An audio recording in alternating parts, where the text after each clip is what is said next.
নমস্কার বন্ধুরা, আমি পূজা। আপনাদের সকলকে স্বাগত আমার চ্যানেলে। আজ আমার মেহেন্দি ক্লাসের 38 নাম্বার ক্লাস। আগের ক্লাসগুলো যারা এখনো দেখেননি তারা অবশ্যই আগের ক্লাসগুলো দেখে নেবেন। আর আমার চ্যানেলে যারা নতুন তারা অবশ্যই আমার চ্যানেলটিকে সাবস্ক্রাইব করে আমার পাশে থাকবেন। আজকে আমি আপনাদের একটি full front hand mehndi design দেখাবো। তো চলুন শুরু করা যাক। দেখুন, আমি এখানে প্রথমেই 4টি সুন্দর করে সোজা লাইন টেনে নিয়েছি এবং মাঝে 2টি লাইনকে আমি মেহেন্দি দিয়ে পূরণ করে একটা মোটা লাইন কিন্তু করে নিয়েছি। এইবার আমি মেহেন্দি দিয়ে সুন্দর একটি ফুলের পাপড়ি, যে সরু ডিজাইনটা আমরা সব রকম মেহেন্দি ডিজাইনে ব্যবহার করে থাকি, সেটি কিন্তু আমরা সুন্দরভাবে এঁকে নিচ্ছি। এটা কিন্তু অবশ্যই আপনাদেরকে ভালোভাবে শিখতে হবে, যাতে সমস্ত পাপড়িগুলো সমান এবং সুন্দর দেখায়, একটার সাথে একটা যেন মিশিয়ে না যায়। তাই এটা আপনাদের খুব ভালোভাবে প্র্যাকটিস করতেই হবে। এইবার দেখুন, আমি ছোট্ট ছোট্ট আমলি ডিজাইন কিন্তু এখানে এঁকে নিচ্ছি। দেখছেন, সুন্দর করে কিন্তু আমি এখানে আমলি ডিজাইনটা এঁকে নিলাম এবং সামনের দিকেও আমি সুন্দর করে সেই ফুলের পাপড়ি ডিজাইনটা কিন্তু এঁকে নিচ্ছি। এই ডিজাইনটা অবশ্যই আপনাদের ভালোভাবে জানতেই হবে, কারণ এই ডিজাইনটা আমরা যে কোনো ব্রাইডাল মেহেন্দির ক্ষেত্রেও বা পার্টি মেহেন্দির ক্ষেত্রে হোক, যে কোনো মেহেন্দির ক্ষেত্রে কিন্তু আমরা এটা বেশি ব্যবহার করে থাকি এবং এই ডিজাইনটা দেখতেও অনেক সুন্দর লাগে। আমরা যদি শুধুমাত্র লাইন আর এই রকম সরু পাপড়ি ডিজাইন করে কোনো মেহেন্দি আঁকবো বলি, সেটাও কিন্তু আমরা আঁকতে পারবো। এইবার দেখুন, আমি বড় পাপড়ি ডিজাইন এঁকে নিয়েছি এবং তার উপরের দিকে আমি সমানভাবে 2 বা 4টে লাইন আপনারা মনে করলে টানতে পারে, কিন্তু এখানে দেখুন আমি এখানে মোট 3টে লাইন টেনেছি। একটা লাইনের সাথে যে অংশটা ফুলের পাপড়ি ডিজাইনে ফাঁকা ছিল সেটা আমি মেহেন্দি দিয়ে পূরণ করে নিয়েছি, তার উপরে 2টো লাইন টানা আছে। বড় ফুলের যে পাপড়ির ডিজাইনগুলো আমি করলাম তার মাঝখানে আমি কিন্তু ছোট্ট ছোট্ট করে ডট দিয়েছি, যাতে মেহেন্দি ডিজাইনটা ওখানটা বেশি ফাঁকা না লাগে, ভরাট ভরাট দেখায়। আবার আমি কিন্তু সেই একই ডিজাইন এখানে এঁকে নিচ্ছি। এখানে দেখুন, আমি কিন্তু একবার শুধু আঁকিনি, 2বার এখানে কিন্তু আমি এই ডিজাইনটা আঁকছি। যে কোনো মেহেন্দির ক্ষেত্রে যেখানে যেমন প্রয়োজন, এটা কিন্তু আমরা একবার কিংবা 2বার, কখনো কখনো আমরা 3বারও কিন্তু ব্যবহার করে থাকি, তাতে মেহেন্দির সৌন্দর্য আরও বৃদ্ধি পায়।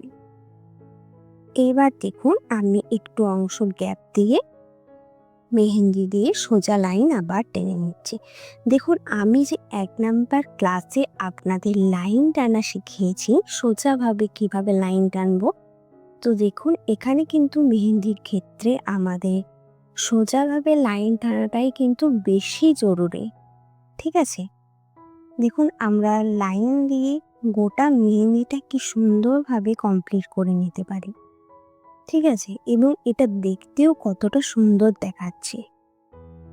আশা করি আপনারা বুঝতে পারছেন যে মেহেন্দির ক্ষেত্রে এক একটা ক্লাস কতটা গুরুত্বপূর্ণ।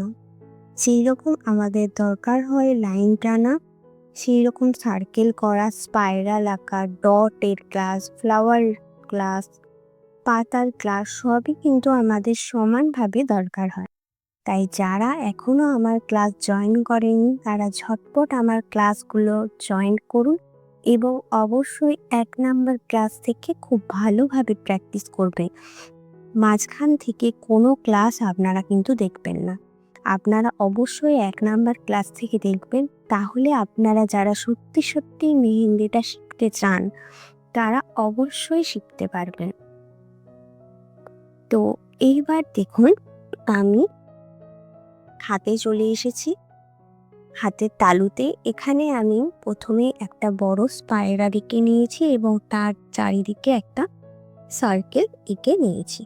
এইবার ওই সার্কেলের ওপর আমি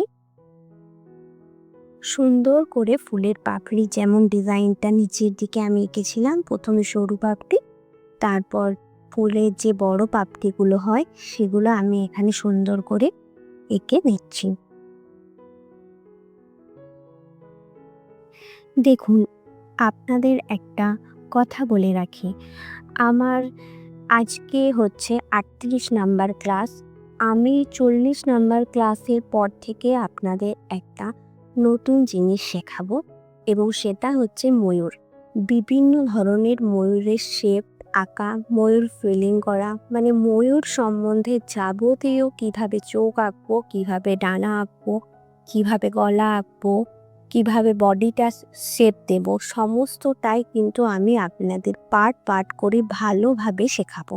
তাই এখনও যারা প্রথম থেকে ক্লাসগুলো ভালো করে করেননি তারা অবশ্যই প্রথম থেকে ক্লাসগুলো ভালো করে করে নেবেন, তাহলে আপনাদের ময়ূর আঁকতে কোনো রকম সমস্যা হবে না। তো ময়ূরের ক্লাসগুলো আশা করি আপনারা সবাই অ্যাটেন্ড করবেন। তো যারা এখনও আমার চ্যানেলটা সাবস্ক্রাইব করেননি তারা অবশ্যই সাবস্ক্রাইব করে নেবেন, তাহলে আমি যখন ভিডিও ছাড়বো আপনাদের কাছে সুন্দরভাবে পৌঁছে যাবে। তাহলে দেখুন, এখানে আমি সুন্দরভাবে ফুলের পাপড়ির ডিজাইনগুলো করেছি এবং পাপড়ির মধ্যে সুন্দর করে কিন্তু আমি শেডিং করে নিয়েছি। এবং শেডিং করে নেওয়ার পর বাইরের আউটলাইনটাকে সুন্দর করে আমি মোটা করে নিয়েছি। আমি আগেও বলেছি, আবারও বলছি, শেডিং করার পর যে কোনো আউটলাইনকে অবশ্যই মোটা করতে হবে। যদি সেক্ষেত্রে মোটা না করা হয় তাহলে কিন্তু ডিজাইনটা দেখতে অত সুন্দর লাগবে না, কিন্তু শেডিং করলে সেই ডিজাইনটা অনেক সুন্দরভাবে দেখাবে। এইবার দেখুন, আমি ফাঁকা ফাঁকাভাবে বাঁকা লাইন, বা এটাকে কার্ভও বলতে পারি, এক একটা কার্ভ ধরে নিতে পারি আমরা, কার্ভ এঁকে নিয়েছি। কার্ভের ক্লাসও কিন্তু আপনাদের করানো আছে, তো যারা এখনো দেখেননি তারা অবশ্যই দেখে নেব। এইবার আমি কার্ভ এঁকে একটা কার্ভের লাইন মোটা করে নিয়েছি এবং তার উপরে একটা কার্ভের লাইন আমি সরু এঁকে নিয়েছি, এবং ওই সরু কার্ভের লাইনটার উপরে আমি সুন্দর করে আবারও পাপড়ি ডিজাইন কিন্তু এঁকে নিচ্ছি। এবং আপনারা ভালোভাবে খেয়াল করুন, আমি কিন্তু এই ডিজাইনটা আস্তে আস্তে আঁকছি, বিশাল তাড়াহুড়ো করছি না, কারণ আস্তে আস্তে আঁকলে এই ডিজাইনটা সুন্দরভাবে সমান হবে এবং ফাঁকা ফাঁকাভাবে ভালো হবে। তো এটা করে নিলাম। এইবার আমি আঙুলে ডিজাইনগুলো করে নিচ্ছি। তো দেখুন, আমি এখানে ছোট্ট ছোট্ট করে আমি ডিজাইন করে নিচ্ছি, তার উপরে আমি কিন্তু দুটো করে কার্ভের মতনই বাঁকা লাইন এঁকে নিচ্ছি। দেখুন, আমি প্রথমে এক সাইডে আমি মুখটা করছি, তারপর দুটো করে লাইন দিচ্ছি, তারপর আবার একদিকে আম্বির মুখটা করছি, তারপর আবার দুটো করে লাইন দিচ্ছি। আশা করি আমার শেখানো মেহেন্দি ডিজাইনগুলোতে আপনাদের কোনো রকম কোনো সমস্যা হবে না। তারপরও আপনাদের যদি কোনো রকম কোনো সমস্যা হয় তাহলে অবশ্যই আমাকে কমেন্ট করে জানাবে। আমি চেষ্টা করব আবারও ভালোভাবে আপনাদেরকে সেই জিনিসটা বুঝিয়ে দেওয়ার, তাহলে আর আপনাদের কোনো সমস্যা থাকবে না। আর যদি আমার ক্লাসগুলো আপনাদের ভালো লাগে তাহলে অবশ্যই একটা করে লাইক করবেন এবং আমাকে কমেন্টের মধ্যে জানাবেন আপনাদের আমার ক্লাসগুলো কেমন লাগছে, এবং আপনার কোনো বন্ধুর সাথে আমার ক্লাসগুলো শেয়ার করবেন যাদের এই ক্লাসের দরকার আছে। তো দেখুন, এইবার দুটো আঙ্গুলে আমি একই রকম ডিজাইন করেছি এবং শেষের দুটো আঙুলে আমি কিন্তু এখানে লাইন টেনে বক্স করে নেওয়ার পর মাঝে একটা করে ডট এঁকে নিয়েছি। এইবার বুড়ো আঙুলেও আমি কিন্তু একই রকমভাবে লাইন টেনে ছক করে নিচ্ছি, তারপর আমি কিন্তু এখানে সুন্দর করে ডট এঁকে নিচ্ছি এবং সামনের যে অংশগুলো আঙুলে, এই অংশগুলো আপনারা চাইলে ডিজাইন দিয়েও ভরাট করতে পারেন, অথবা মেহেন্দি দিয়েও কিন্তু আপনারা সুন্দর করে ভরাট করে নিতে পারেন। কিন্তু যে কোনো ব্রাইডাল মেহেন্দির ক্ষেত্রে আপনারা ওই ভরাটি করে নেবেন মেহেন্দি নিয়ে, তবেই কিন্তু মেহেন্দির রং আরও সুন্দরভাবে দেখাবে।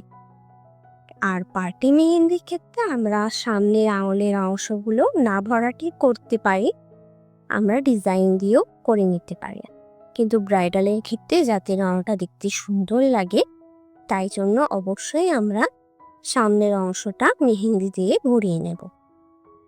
তাহলে আশা করি আপনারা ভালোভাবে আজকে ক্লাসটা দেখবে এবং নিজেরা অন্তত 2 বার এটা ভালোভাবে প্র্যাকটিস করবেন। প্রথমে কিন্তু আগে ভালোভাবে পুরো ক্লাসটা দেখে নেবেন আপনারা, ঠিক আছে, যে কিভাবে আমি ডিজাইনগুলো করছি।